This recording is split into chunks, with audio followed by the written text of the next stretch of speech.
You are a biological survival machine, trapped in a world that is far too easy for its own good. Every time you reach for something sweet, you aren't just having a snack. You are answering a 10-million-year-old alarm bell that once determined who lived and who died. For roughly 300,000 years, every single journey a human being ever took happened at walking speed. Back then, your day didn't start with a coffee and a pastry.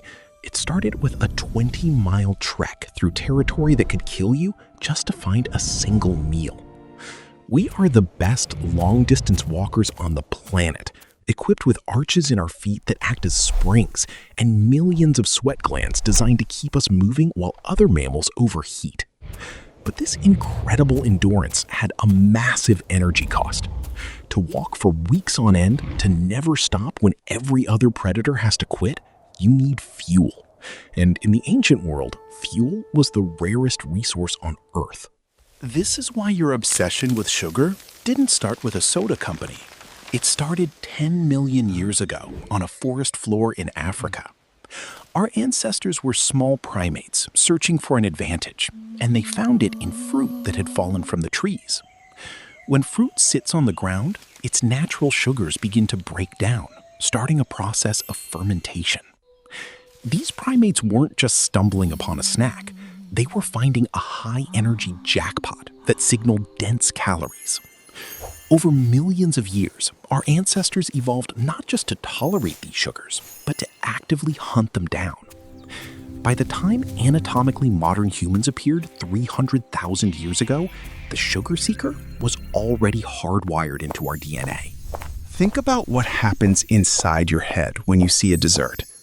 When researchers at the University of Oxford put people into brain scanners, they found that certain visual triggers cause the reward center of the brain to light up in as little as 140 milliseconds. This happens before you even fully process what you are looking at. Your brain makes the decision to move toward and take before you have any conscious say in the matter. In the ancient savannah, this lightning-fast reaction was a lifesaver. If you found a rare bush of ripe berries or a honeycomb, you couldn't afford to think about it. You had to eat as much as possible, as fast as possible, because you didn't know when the next energy source would appear. But there is a fundamental problem. Your brain is running software designed for a world of scarcity, while your body is living in a world of infinite abundance. For the vast majority of our history, getting anywhere meant risking everything on your own 2 feet.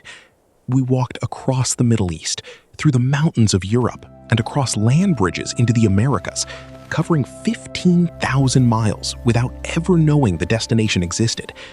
We were nomadic, constantly moving to find specific resources we knew were out there. In that world, sugar was a rare reward for an incredible physical effort. Now that entire dynamic has been flipped on its head. Today, you can move 70 miles an hour in a metal box without using a single muscle. You can fly across the planet in a day or have food delivered to your door in minutes. We solved the problem of distance so completely that we forgot it was ever a problem at all. But while we changed our environment in the blink of an evolutionary eye, our biology stayed behind. We are still those barefoot walkers from 3.6 million years ago, but we no longer have to walk 20 miles to earn our sugar. The result is a massive biological mismatch. Your brain still produces that ancient hit of bliss because it thinks you are still on the savannah and might not eat again for 3 days. This isn't a failure of your willpower. It's the success of an ancient survival mechanism that is simply too good at its job. Just as certain birds have their brains hijacked by the intense cries of a cuckoo chick, our reward systems are being hijacked by a world that provides jackpot levels of sugar at every corner. We built a world where movement is invisible and energy is everywhere, but we are still using the same internal compass that was calibrated for a world where staying still meant dying. This is the most human thing about us. We are a species that never stops pushing the horizon, solving one problem only to create a dozen new ones. We conquered land, we conquered water, and we even tamed animals like the horse to make the world 8 times smaller. But in our rush to make life easier, we accidentally created an environment that our own ancient hardware wasn't built to handle. Every time you feel that irresistible pull towards something sweet, you are feeling a 10-million-year-old echo of a primate who survived because they didn't pass up that piece of fruit on the forest floor. Our modern health crisis isn't a sign that we are broken. It's a sign that we are too well adapted to a world that no longer exists. We have mastered the planet, but we are still learning how to master ourselves.